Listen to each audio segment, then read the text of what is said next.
hear from Amnesty now. Diane Semaan is a Syria campaigner for the group. She joins us now live from London. Diane, thank you very much for joining us on TRT World. Let's just go through how your organisation gathered the evidence.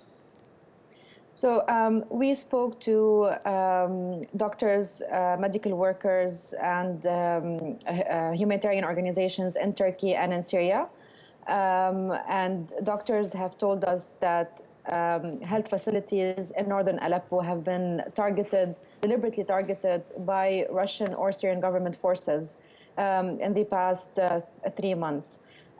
We focus as well on the attacks that happened since the beginning of February, which was part of an offensive on northern Aleppo by the Syrian government, supported by the Russian strikes.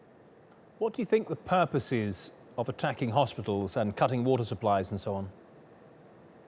So doctors and other medical workers told us that the Syrian government technique or strategy was to first hit infrastructure such as hospitals, which will force civilians to flee the area when there are no longer services provided for them, which would actually pave the way for ground forces to gain control of the areas. And this is what we specifically saw in Tel Rifat and in Maskan. Are you saying that the Syrian regime is trying to take away all these services that are essential to civilians in order to drive the civilians out of those areas, and then they can go in and conduct a ground offensive, perhaps trying to, in some strange way, minimize civilian casualties? I mean, we don't have evidence of them, like their intention of minimizing civilian casualties, but it would definitely make it easier for them to invade the town or village and to try to retake it. I mean, this is based on what we were able to find from doctors and medical workers. In addition to Russian and Syrian forces, is any other fighting group conducting the same tactics?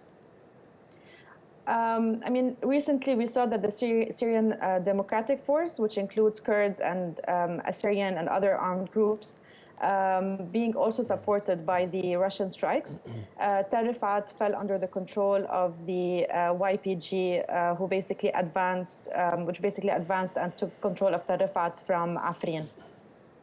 Okay, thank you very much for joining us. We do appreciate your time, Diane Semaan.